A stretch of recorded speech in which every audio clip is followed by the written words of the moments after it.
And I'm constantly reminded by the resilience of people when I see them heal. People that are given months to live with cancer and then they're still kicking 6 years later. Wow. Children that are not thriving, not eating, and all of a sudden they're like eating food and running around the playground and their asthma's gone. So I have so much hope for the resilience of our bodies and their healing and the collective good. That's what I believe resilience is.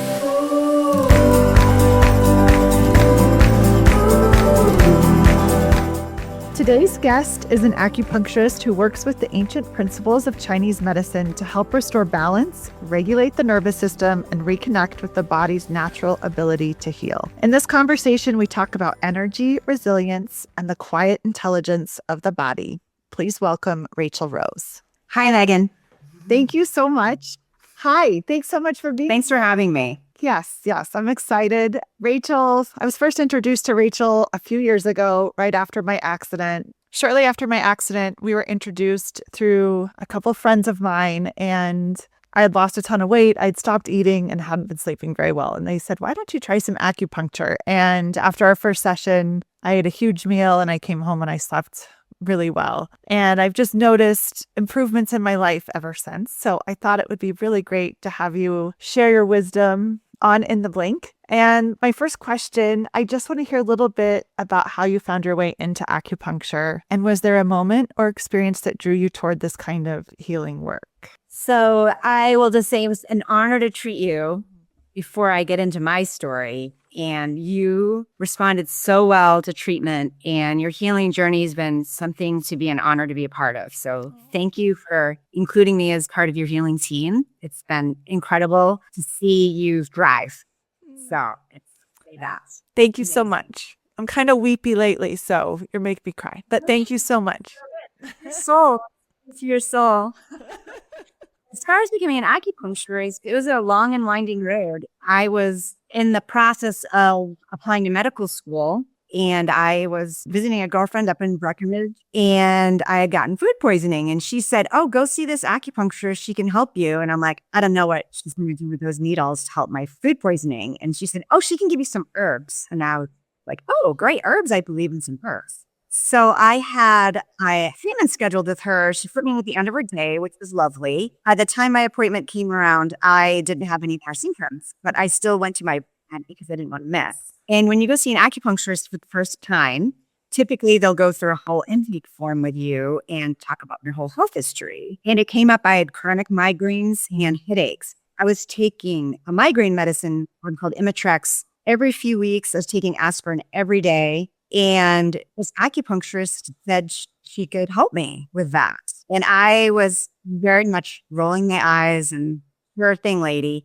And she gave me a treatment. And after the treatment, I didn't really notice anything too different because I didn't have a headache at the time. It was about 2 weeks after that appointment. It was the day I got my first rejection letter to CU Health Sciences, which was my first choice at medical school. And I was pretty bummed out. Back in those days, however, it took an average of 3 years of applying before you'd get accepted. So fine. Yeah. I was in my bathroom later that day and I opened up my medicine cabinet. And at the time, I'd been working as a medical assistant at a doctor's office.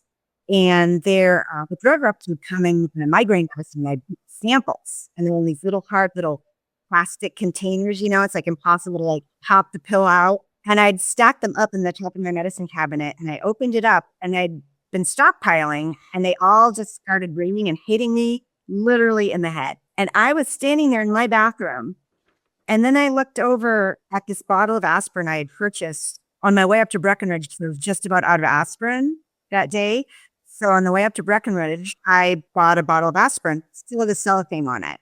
And in those days, I was so out of touch with my body, I hadn't even realized I had not had a migraine, not had a headache. And that moment, I had I've come to learn is called a defining moment.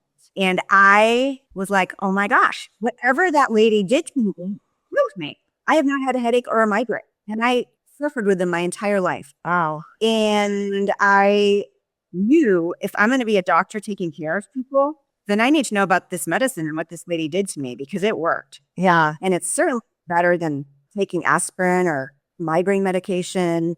And that's how I started my journey to becoming an acupuncturist. Then I looked into school and researched it and realized, oh, it's a 4-year program. It's a master's degree. It's full time. It's very expensive. I'm not going to forget it. At least I know about the medicine. When I'm a doctor, I could refer or we can class, whatever. I didn't get accepted to medical school that year. Thank God.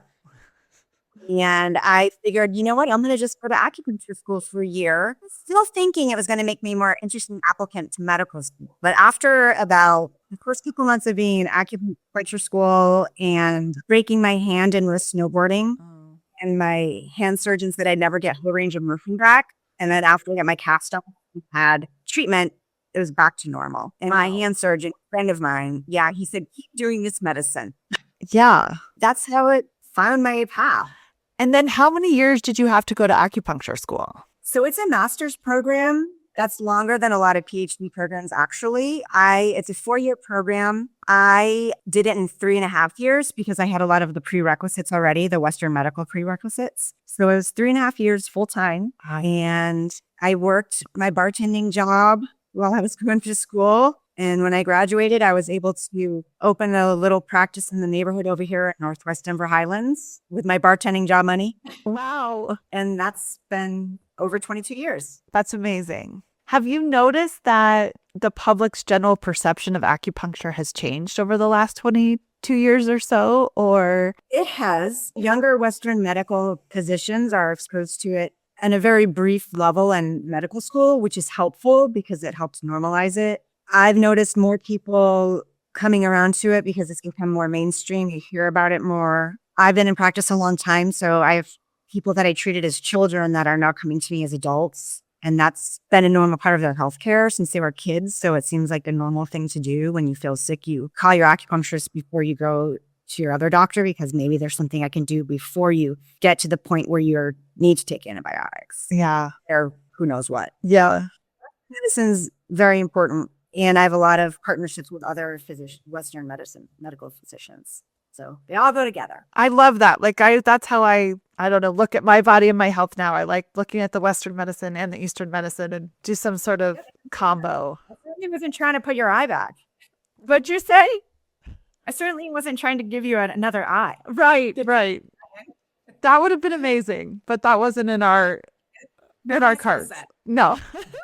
So I've always been curious about how you would describe acupuncture in your own words, especially how it supports the body's healing process. Because I know we talk about that a lot in our sessions, like it'll support sort of the healing on this side of my face or support my eyesight on the right side. And so how would you describe how that's happening with acupuncture? Sure. I can describe it with how it's happening with acupuncture and even any Western medicine, honestly. It's all working with your body's own healing ability. Okay, so our bodies want to heal. We get a cut on our hand and the body starts right away doing a cascade of events to start healing. Inside and out, our bodies want to heal. I never describe myself as a healer. I describe myself as like a guide to your body's healer. And what's going to help your body heal, as far as what acupuncture points and treatment I do, will be different than what I would do for another patient, for example. And acupuncture works by helping move your body's own chi or energy. Chi moves in organized channels and pathways in our bodies called meridians. I call them rivers of energy.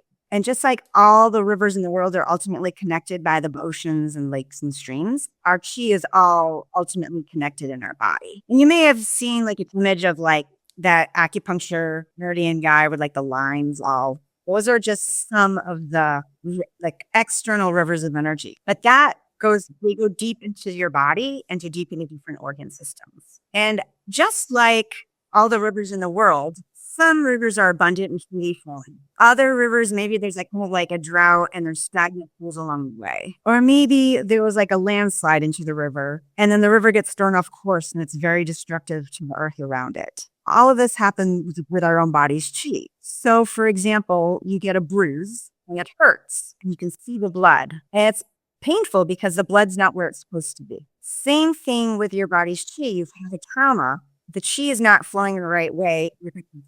And over time, our body can adjust to this discordant flow, like how the flow is not going the way it's supposed to be. Acupuncture can help it make the flow go in the right path, or it can work with where the chi is off the original path, but make the new path be the right path. Example for your eye. You had a major trauma and you had pain. And so we need to heal the tissue and get the chi flowing to that part of your body. So you need to work with how those rivers of energy by your eye need to be readjusted. And we can do that with acupuncture, moxibustion, heat therapy, anusum therapy, all the different types of therapies that I incorporate in my practice. It's so cool. And then, because not only have I found that it helps physically, but then it also helps regulate your nervous system. So is it doing those two things at the same time? Yes, I believe it. My background is actually in neuroscience, and I have a real affinity for helping people calm their central nervous system down. I believe because the needles are going into this, they're very shallow placement, and they're going into the fascia, into acupuncture points in the fascia. And it helps release the fascia, which helps calm your central nervous system down. Because the fascia is not just on your skin. It wraps around all of your muscle cells, and all of your nerve cells as well are wrapped with this kind of connective tissue. Yeah. And when we're in that fight or flight response, everything clenches down. So if we can release that, it'll give the body a chance to heal. So you're not in that fight or flight survival mode. You can actually get into healing mode. Appetite will come back and you can get some sleep. Two very primary things for healing. Yeah. Yeah. I remember in one of our sessions, early on sessions, it was almost, I felt like the universe brought us together because you shared an experience with me that you had also been through a facial trauma. Yes. And was that while you were practicing acupuncture, or was that something that drew you into acupuncture? What happened and how did it relate to your own healing work? Sure. I was an acupuncturist at the time. I think I'd been in practice about 3 years at that point, and I was assaulted and had by strangers. It was very strange. It was in the news. It was a whole thing.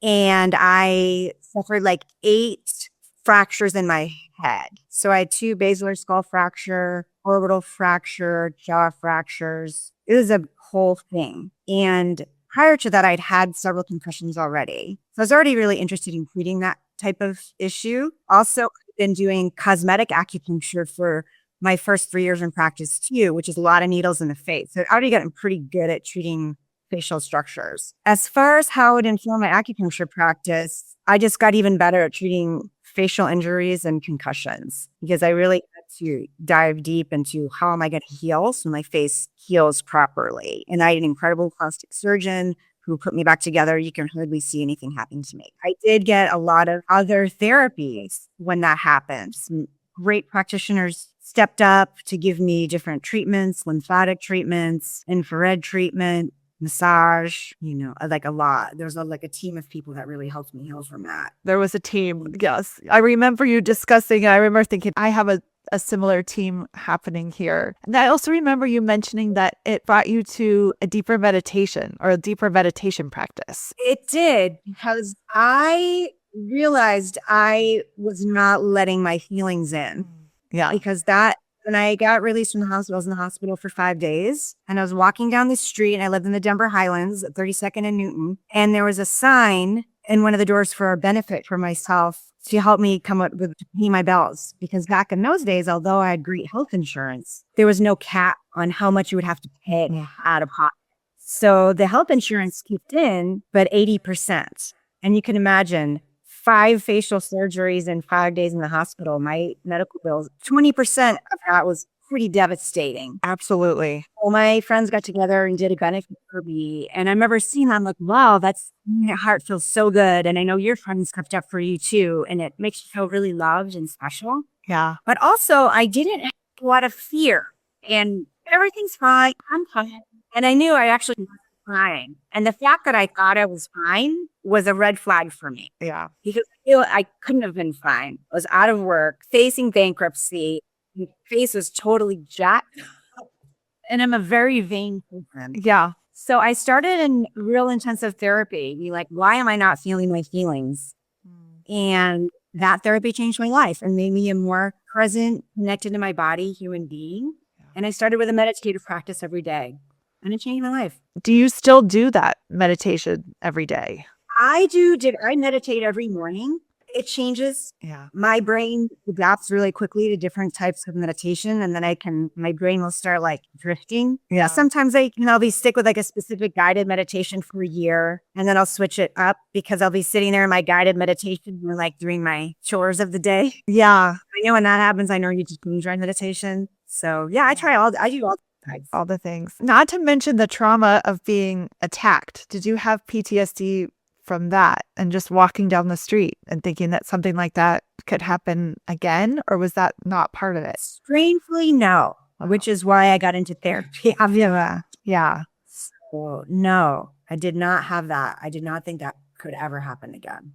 And do you feel like, we kind of answered this before, but that trauma also shows up in the body, and that's something that acupuncture can unwind with what you were discussing earlier? It can, and it can show up later. So, for example, I was in an acupuncture session probably 10 years after that trauma, and they were needling around my neck. And then all of a sudden that night came in full, like a movie in my mind. And it came up. And then I had some PTSD around it. And that was like 10 years later. Wow. And then I went to my therapist and did EMDR around it. And that's when the PTSD showed up. And I had a lot of neck pain and issues with that. Yeah. Still enough headaches, thanks to that other woman I that had a fracture. But I was having a lot of head and neck pain. And that's where I'd stored that trauma of that injury. And you'd kind of blacked it out until it was released. Yep, exactly. Wow. Yes. Your trauma can really just hide out. Our bodies are really good at hiding it until you're physically ready to do it. Yeah. Like ready to deal with it.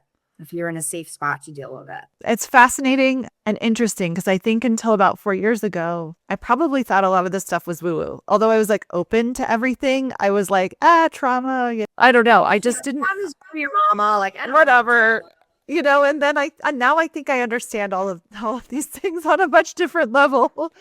Our body. And that's the thing is until we're in a place that's our body's so smart, until we're really ready to release it, some things won't come up. Yeah. And at some point, I get so frustrated. You're like, I just want to get out of pain. I just want it all to come out. But if everything came out all at once, you probably wouldn't live through it. It'd be like overload. Your central nervous system probably couldn't manage. Yeah. So the body's wisdom's very intelligent to know when is a safe time for you to express this. Can you pick up on things that people have been through acupuncture without hearing from them? Yeah, it's different. When you go to an acupuncturist, I feel your pulses, I look at your tongue, I feel your abdomen, and just talk to you about what's going on. And with all of that, I think because I've been doing it for so long, I can pick up things that maybe the person's not saying just because I've been doing it so long. Yeah. So I don't know if that's intuition or it's been such a long time, it's just ingrained as a part of me. Right. I can feel things in my body that maybe something going on with you. For example, have you been nauseous? Because maybe when I touch you, I feel a little nauseous. Oh, is that her nausea or is it mine? So those are some things that as you've been in practice, you can pick up on. When people are really anxious and they don't want to talk about it, I'm like, so you had a script for a week. And they're like, yes, I did. Do you want to talk about it? And sometimes people say yes and sometimes no. But I can tell like they need their central nervous system calmed down. Yeah. I definitely feel like there's an intuitive process with you often where you just kind of pick up on things that are going on with me without me having to say anything, which is helpful. Yes, it's good skill that I have. And especially when most of my practice, I've been in practice for a long time and a lot of my patients are long-term patients and I've known you for so long, I can tell when things are not flowing properly. Yeah. You just need a little adjustment. About a year ago, I felt like we were hearing a lot about the vagus nerve. Was that? Sure. And how does acupuncture work with that? And what is that? Well, the vagus nerve comes out from your neck and it calms down. It has to do with your fight or flight response. And it helps to either relax you or stir you up. And there's a lot of different techniques you can do to calm your vagus nerve down. And it goes to like your whole sensory nervous system. Heat, like warm in your body. There's receptors that are specific for warmth, go right to that vagus nerve and it helps calm it down. That's like a warm bath is helpful, a nice heating pad, a warm cup of tea. All these things that help relax your vagus nerve because the receptors for warmth when your skin and your body calm down the vagus nerve. That is so interesting. I'm addicted to baths. I take sometimes 2 a day. And I'm always like, I don't know why, but I immediately feel better in the bathtub. And that makes sense. Like I love a warm bath. So yeah. We've evolved as a species to be attracted to warmth. So closer to the fire, close to another human being, you're in community and you're by the fire. That's safety. Yeah. We also have hot receptors in our body too. So if you get too close to the fire, like if you touch your stove and you pull it off really fast, that's like a hot receptor. It's a different type of receptor in our skin for the heat. So you can quickly move your hand away. And then your body starts healing that area you touched it so you don't get a burn if you pull it off quick enough. All right. That's so interesting. That does not go to the vagus nerve. That does not connect. No. Ah, shoot. I'd love to know what you've learned about resilience in yourself and in the people you treat. What gives you hope or meaning as you continue to do your work? That's a good question. Well, people like you that came to me and you're not eating and you're almost hopeless. You felt hopeless, anxious, not sleeping, and you have a treatment. You're like, I'm better. One treatment, you're eating and sleeping. Yeah. And that gives me hope. And my mission statement is help people feel better so the world's a better place. So when we're running around the world and we're like anxious and irritable and like someone wants to cut you off in traffic and you don't let them in and you're agitated, that's causing more negativity in the world. But if you're more relaxed, you can have more compassion for others. Yeah. And that person that's trying to cut you off in traffic, just let them go and give them a pleasant wave. I want to help people feel better so the world's a better place. And I'm constantly reminded by the resilience of people when I see them heal. People that are given months to live with cancer and then they're still kicking 6 years later. Wow. Children that are not thriving, not eating, and all of a sudden they're like eating food and running around the playground and their asthma's gone. So I have so much hope for the resilience of our bodies and their healing and the collective good. That's what I believe resilience is. I love that so much. It sounds like such meaningful work. I mean, you're actually making a difference in the world. And it makes me want the whole world to know the benefits of acupuncture. But, I wish more people knew about it. And other therapies. Yeah. Find something that works for you. I want people to do it. Yeah. And it can have a ripple effect, Right. Because then you feel better, then the other person's going to feel better. And maybe that person that was cutting you off in traffic and you let them go and you waited, they're like, oh, it's like frame shift. Like, oh, that was nice. Right. And you're probably more likely to do a good for another person. Yeah. I think I still will stand by this. Most people are good. I think that's true. Most people are good. Most people have love and want to feel better. Yeah. Can you sense that in a person while you're doing acupuncture? Can you sense somebody's like essence? Do you come across bad people? I have come across a couple bad people in my life, and I did not pay attention to those signs. And it was a really good learning experience for me. Yeah. But when I am working with a patient, I only am feeling their highest self. I am working with that patient's highest good. I love that. Every patient that comes in, I'm working with their highest good. Yeah. That's who I'm asking for guidance from. What is this? What do you need? Yeah. So often when you come in for treatment and I'll talk to you and then I'll start with the needles. And first visit, I'll tell people when I start doing the needles, please, if you say something to me and I don't answer right away, it's not because I'm not paying attention to what you're saying. I'm just really paying attention to you and your body. Yeah. You're in tune with the body. Get in tune with them because it's my first time with them. Yeah. So last question. Is there anything you're currently exploring or leaning into either personally or professionally? What's next for you? Oh, well, I actually am going to be opening up some appointments on my schedule for Onetsu therapy, which is far infrared heat therapy. And Megan, I've used this on you before, that Onetsuki, that far infrared device. That's nice and warm. I do it on your face. Yes, I love it. I love it. I've been selling them for over 3 years, and I've been training people how to do like a whole hour-long session just with that Onetsuki device. And so I'm opening up. I traveled to Japan and I've been trained to do the technique and to teach others how to do it. So I'm going to open up some time in my schedule for people to get just a whole Anatsu therapy session. Love it. And I want to eventually open up clinics Cool. where you can come in, like it's a studio, Anatsu studio, where there'll be like 3 tables set up, like a massage envy style. You can come in and just get an hour-long Anatsu treatment. I love it. So interested in how it connects what we've been saying about heat too. Right. Exactly. And I do a lot of moxibustion, which is a warming herb I burn directly on your skin. And the woman that invented this technique 30 years ago and this device and this technology, she was a Japanese acupuncturist that was allergic to moxa, which is that warming herb I burn directly on your skin. And so she developed this technique to do moxibustion on people. So that pre-sounds instead of using the moxa, she's using the device that she invented. So That's very cool. When do you see those opening up? April. Oh, wow. So It's happening. that's amazing. Have a that's going to help me make some content and do some Instagram. It's the Instagram handle is Treating with Light. Oh, I love It's that. not a very lot of pictures on it yet, but I've got someone that's going to do it for me. So that's pretty exciting.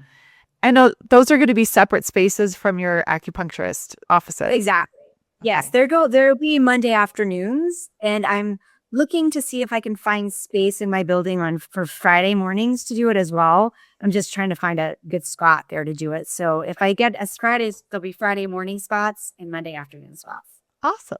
Well, I can't wait. I actually have one of those devices and I need to use it more often. 100%. Yes, you do. Yes. And we need to go over, I'm always like, wait, what? So I need to go over the whole thing again and make sure I'm I using mean, that. they're so easy. You just put it on the lowest setting. You just rub it on your face. Yeah. It's good. Enjoy the heat and the warmth from it. Enjoy the Yeah. And you can help calm your central nervous system down by putting on the low setting and even putting on the back of your neck. Oh, yeah. Right here where your vagus nerve comes out. That sounds really good to do right now. I think I got super stressed with our tech issues before we started. Oh, no. I'm sorry. No, I think it's just, I want to get it worked out. I find it to be like disrespectful to my guests when it's not working well. So thank you for bearing with me with all of that. I get it. I totally get it. Thank you. Well, thank you so much for being here and sharing your wisdom. And Thanks for having me. yeah. Having such great questions. Oh, yes, I loved it. Loved talking with you. So if people want to find you, where are the different places like for acupuncture? Yeah, so they can go to my website, fullcircleacupuncture.com. Can also shoot me a text, 303-817-7497. Can also be found on the visitnurture.com website as well. Okay, great. And then soon on Instagram, what with the light, what was that one more time? Treating with light. Treating with light. Treating with light. Okay. Yes. Okay, great. Stay tuned. Can't wait. Can't wait. Thanks, Megan. All right, thank you so much.